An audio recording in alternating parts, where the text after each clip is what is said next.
نداء الحق صوت قد شجاني وبلغني الحقيقة والأماني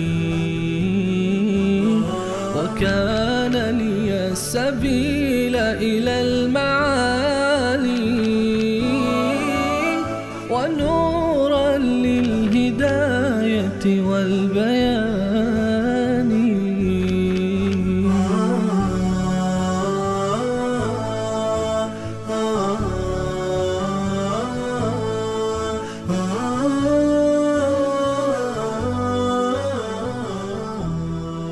بسم الله الرحمن الرحیم. اللهم صل علی محمد و علی آل محمد كما صليت على ابراهیم و علی آل ابراهیم انك حمید مجید و بارک علی محمد و علی آل محمد كما بارکت علی ابراهیم و علی آل ابراهیم انك حمید مجید. عرض سلام دارم و ادب و احترام خدمت همه شما خوبان و سروران. امیدوارم هر کجا که هستید توفیقات روزافزون الله متعال قرین راهتان باد و هر روز و هر لحظه زندگیتون در عبادت الله متعال زیباتر از روزها و لحظات گذشته آن سپری گردد. با شما هستیم با ترجمه معانی آیات سوره های دیگر از کلام الله مجید. با سوره مبارکه الکوثر شروع می‌کنیم برنامه خودمون رو. سوره‌ای که درباره خیر کثیر به رسول الله صلی الله علیه و سلم صحبت می شود و از جمله سوره هایی است که در مکه مکرمه نازل شده است. الله تعالی در این سوره می‌فرماید: اعوذ بالله من الشیطان الرجیم بسم الله الرحمن الرحیم انا اعطیناک الکوثر فصل لربک وانحر ان شانئک هو الابتر. این سوره 3 آیه داره و کوچکترین سوره کلام الله مجید هست از تعداد کلماتش و الفاظش و سوره عصر هم 3 آیه داره، اما سوره مبارکه عصر از تعداد کلماتش بیشتر است نسبت به این سوره.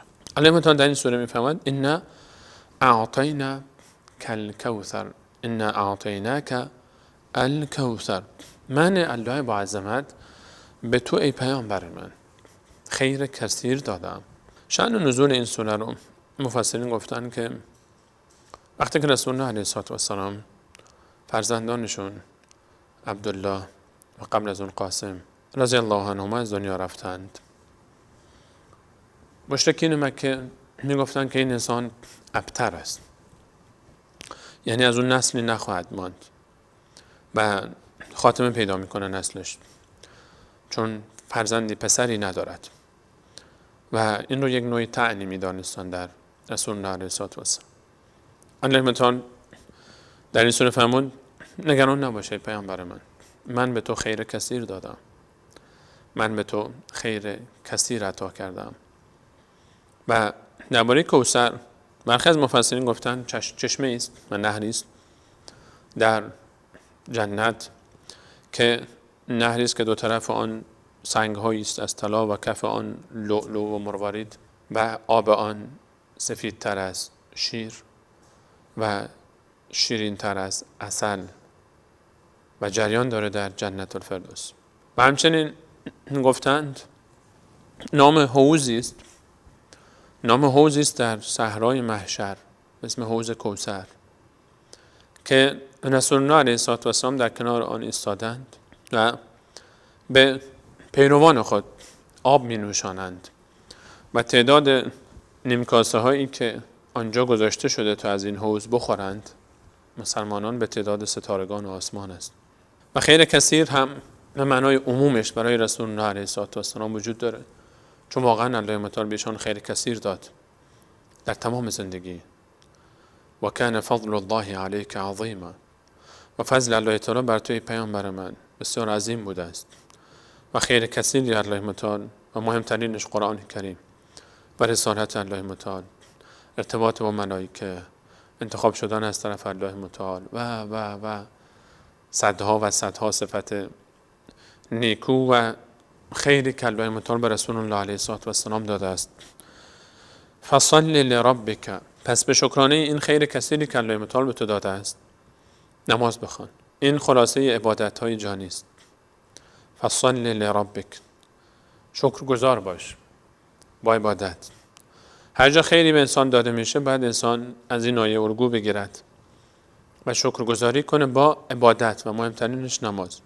فصل لربک وانحر، و نحر کن، قربانی کن در راه الله متعال. قربانی کن. قربانی از مهمترین عبادت‌های مالی است. عبادت‌های مالی، عبادت‌های جانی و مالی رو اینجا الله متعال مهمترین هاش رو ذکر فرمود. فصل لربک وانحر، به خاطر خیر کثیری که به تو داده شده است نماز بگذار، شکرگزاری کن الله متعال این گونه.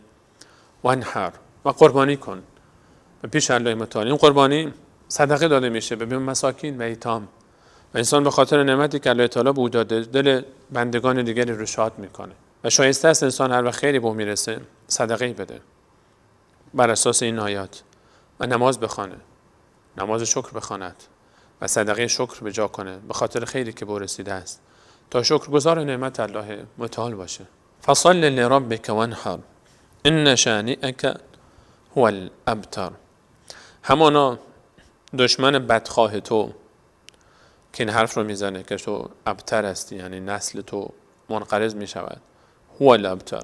فصل لربک وانحر، شکرگزار نعمت پروردگارت باش با عبادت‌های جانی و مالی. ان شانئک هو الابتر، آن کسی که دشمن توست و از تو متنفر است و به تو بد میگوید خودش به تباهی و هلاکت خواهد رفت و خود او از بین خواهد رفت و خود او آن چیزی رو که درباره تو تصور میکنه برایش اتفاق خواهد افتاد و به بدی از او یاد خواهد شد و محکوم به فنا و هلاکت است. در این سوره رسول الله علیه السلام خیر کثیر برای ایشان ذکر می شود. در سوره‌ای که بسیار کوتاه است، کوتاه‌ترین سوره قرآن، خلاصه میکنه نعمتی رو که الله متعال به پیامبرش داده. در کوچکترین سوره قرآن خیر کثیر ذکر میشه به رسول الله علیه السلام. سوره کوچک است اما محتواش عظیم است. من خیر بسیار زیادی به تو دادم ای پیامبران، مختصر و مفید. پاسخ هر مشرک و کافری نیاز نیست انسان یک سخنرانی آنچنانی بکن. 3 جمله: انا اعطیناک الکوثر فصل لربک وانحر ان شانئک هو الابتر. در 3 جمله خلاصه فرمود الله متعال پاسخ بدخواهان رسول الله علیه السلام.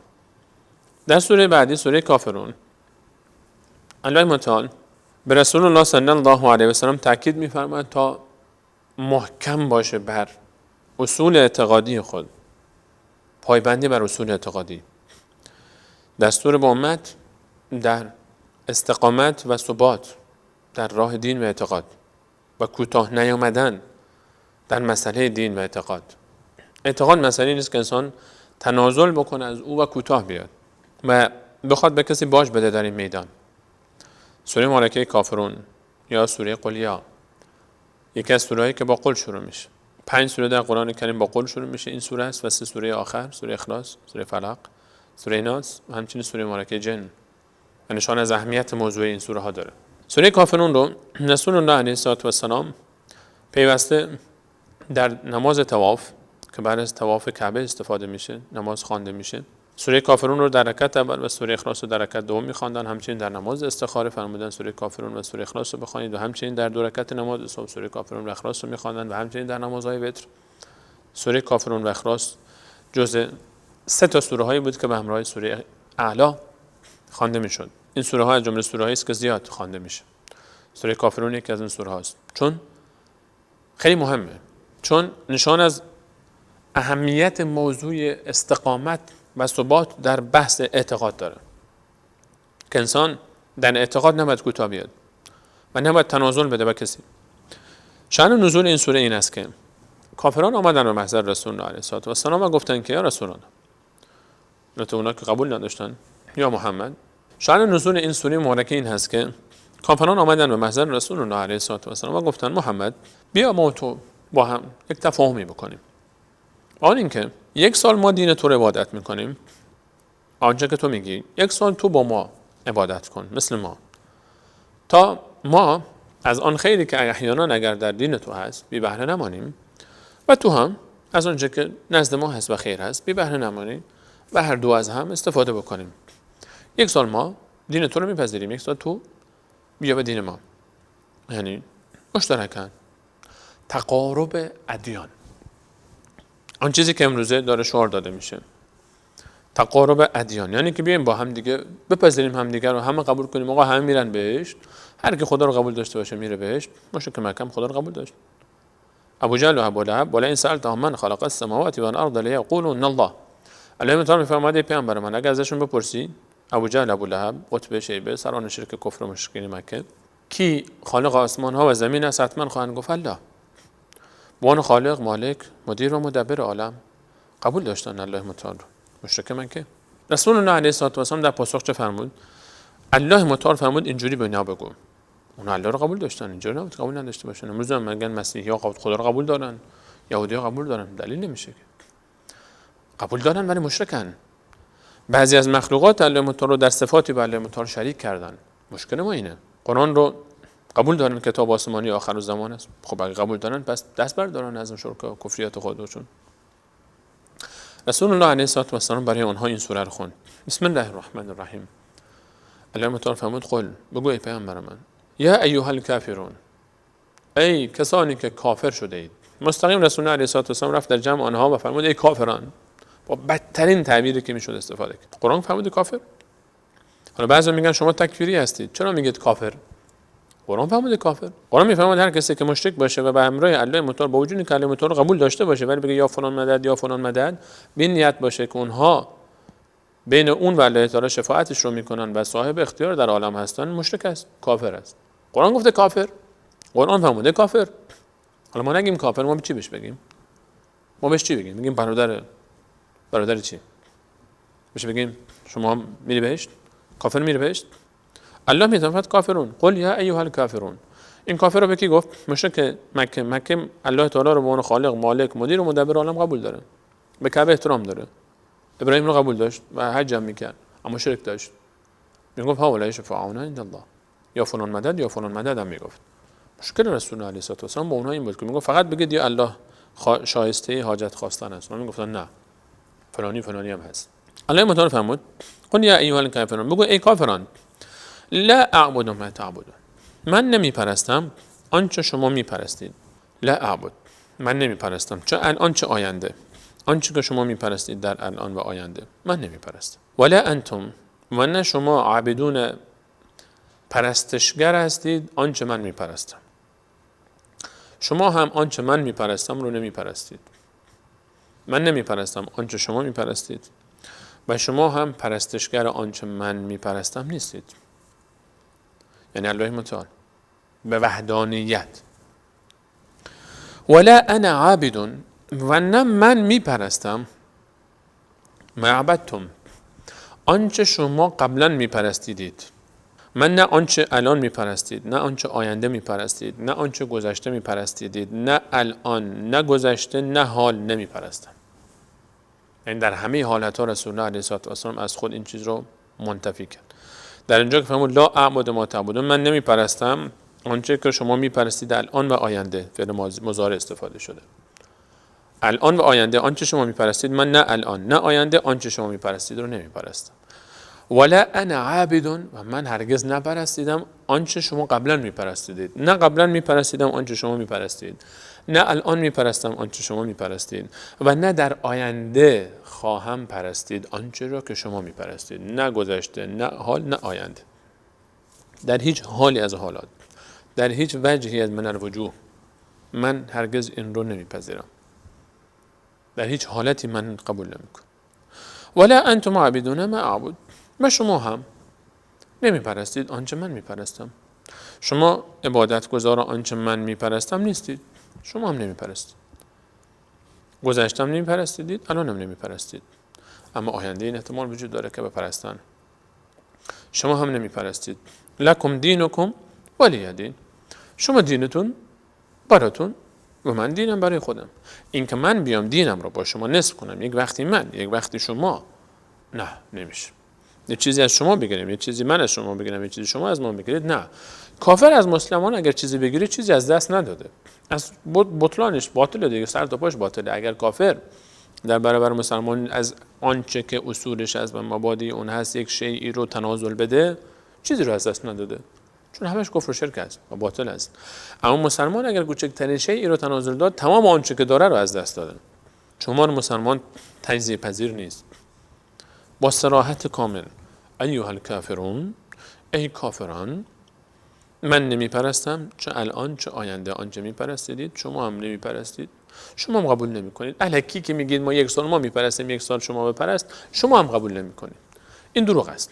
شما هم حاضر نیستید آنچه که من میگم رو بپرستید، یک سال بیاد موحد بشید، نمیکنید این کارو. شما شکین گفتن ما این کار نمیکنم. الله رسول الله فرمود لا انتم عابدون معبود. شما هم آنچه که من میپرستم رو نمیپرستید، شما هم نمیپرستید. ولا انا عابد ما عبدتم، من هم گذشتم نپرستیدم، الانم نمیپرستم، آیندهم نمیپرستم، شما هم نمیپرستید. الکی نیاد بگید که تقارب ادیان و این مسائل مشرک و موحد حسابشون جداست. نه مشرک موحد رو میپذیره، نه موحد مشرک رو میپذیره. این تعارفات رو باید گذاشت کنار. باید صریح بود در بحث عقیده. لکم دینکم ولی دین. دین شما مال شما، دین من مال من. این بین معنا نیست که دین اونها قبول است. اگه قبول بود کنه میگفت کافرون. اگه دین اونها مورد احترام است، آن ابتدا نمیفهمون یا ایها الکافرون، ای کافران. لفظ کافرون در ابتدا این معناست که دین اونها مورد تایید ما نیست.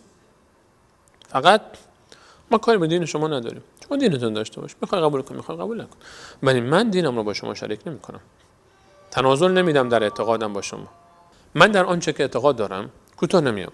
تو میخوای بپذیر، میخوای نپذیر. لکم دینکم ولی دین. و برخی این جمله رو در جای نادرستی استفاده میکنن. در مسائل شخصی خودشون، در اختلاف سلیقه ها.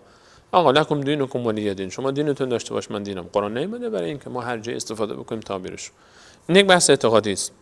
در جایی باید استفاده بشه این تعبیر که بحث اعتقادی است. نه در اختلاف سلیقه‌ای، نه در اختلاف سلیقه بین این فرد و اون فرد و هر اختلافی که وجود داره.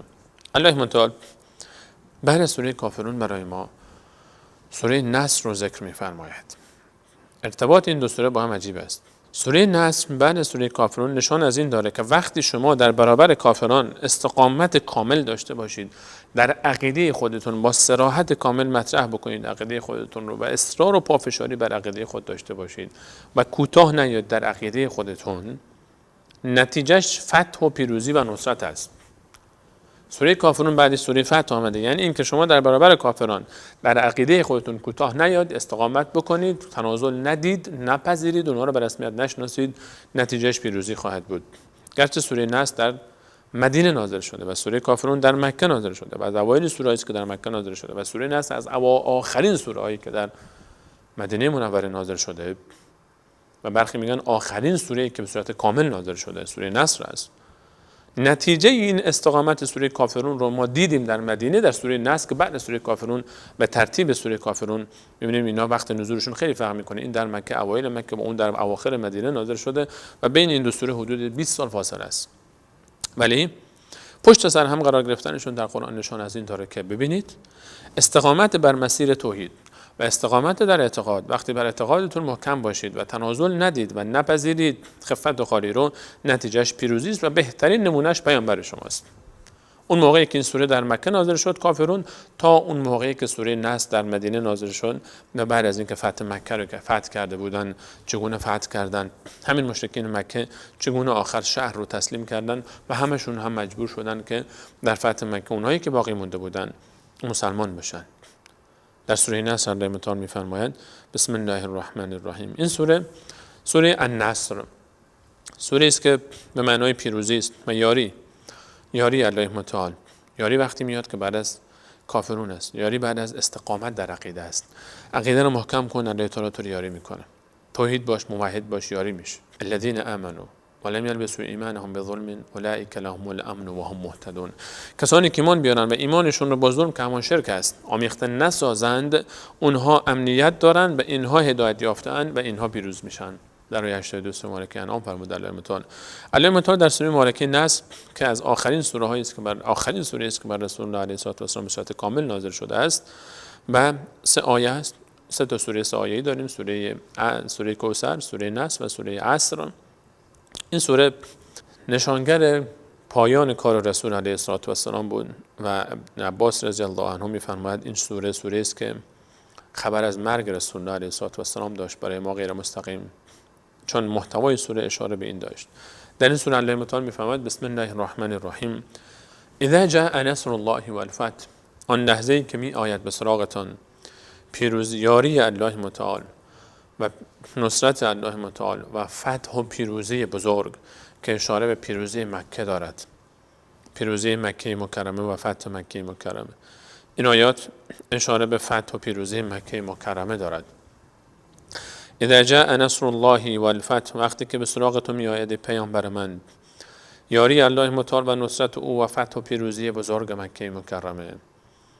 و رأیت الناس، و می بینی که خواهی دید مردم رو، یدخلون الناس فی دین الله افواجا، وقتی که دیدی مردم گروه داخل شدن به دین الله متعال.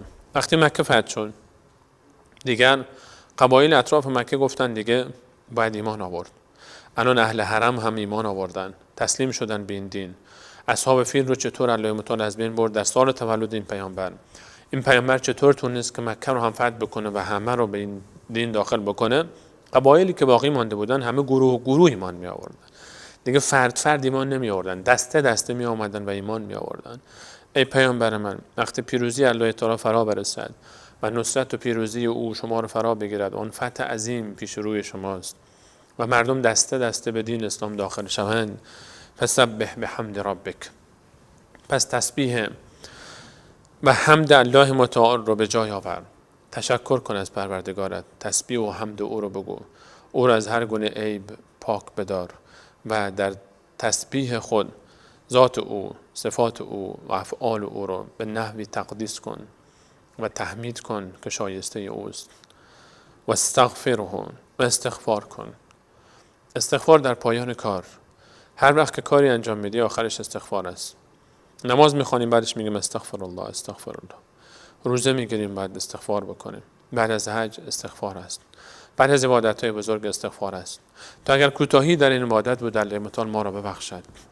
بعد از هر نعمت، بعد از هر فتح و پیروزی، بعد حمد الله تعالی را به جای آورد و شکر او را و سپاس گفت او را و استغفار کرد از کوتاهی‌هایی که در راه است.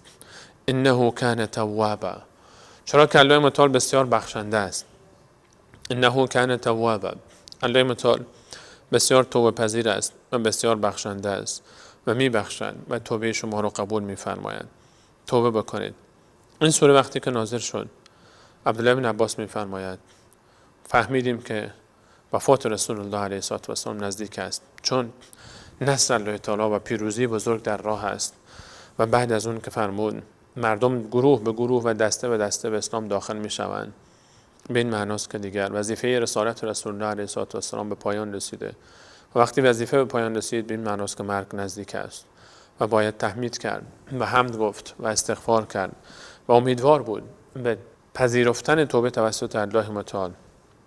این سوره به ما میفهماند که پیوسته منتظر نصرت الله تعالی و فتح و پیروزی الله تعالی باشید هر وقت که شما در اعتقاد خود راسخید.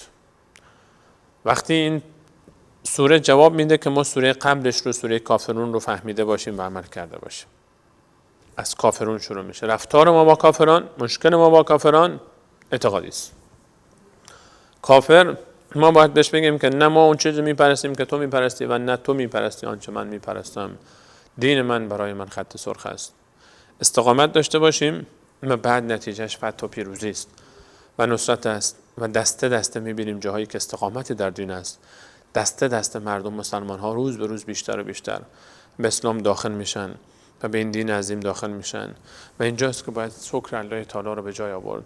هر جایی که مسلمانی تازه مسلمانی به دین داخل میشه میبینیم کسی مسلمان میشه و شکر الله تعالی رو به جای بیاریم و استغفار بکنیم از کوتاهی‌هایی که در این مسیر داشتیم. تلاش بکنیم تا دیگران رو به اسلام دعوت بکنیم، تشویق بکنیم، اسلام رو به اونها معرفی بکنیم، اسلام رو یاد بگیرن و بفهمن و به اسلام داخل بشن و فراموش نکنیم و توبه رو فراموش نکنیم.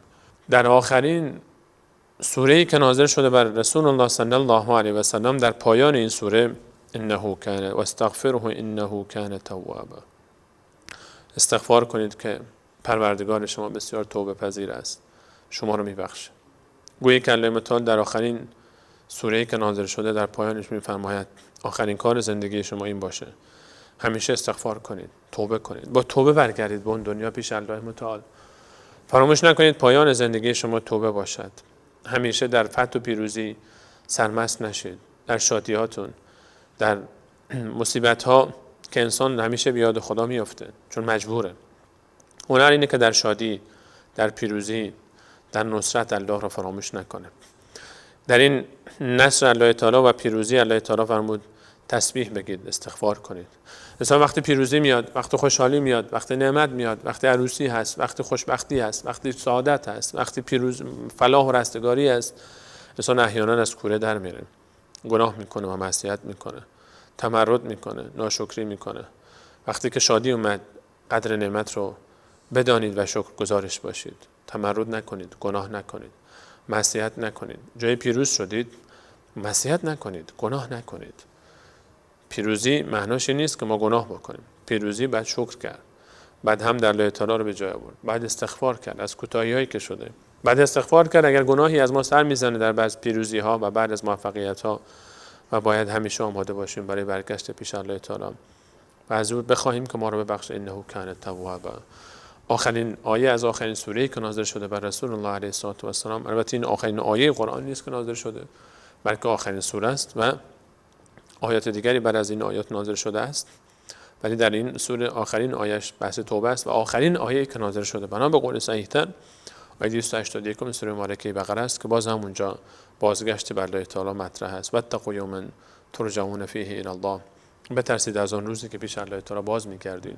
ثم توفی کل نفس ما کسبت و هم لا یظلمون. و هر نفسی هر آنچه که انجام داده کامل خواهد دید و به کسی ظلم نمی شود. از الله متعال می‌خوایم قبل از اینکه ما رو پیش خود برگرداند و پیش خود بازگرداند، ما رو توبه نصیب بکنه و پاک گرداند و ما رو با ذخیره و اندوخته عظیم از نیکی‌ها و حسنات با آن دنیا ببره و با لطف و احسان خود ما رو به جنت الفردوس داخل بفرماید و همنشین انبیا، صدیقین، شهدا و صالحین بگرداند و این کار بر الله متعال آسان خواهد بود. تا برنامه بعد همه شما عزیزان رو بر الله متعال می‌سپارم. الله یار و نگهدارتان. السلام علیکم و رحمت الله و برکاته.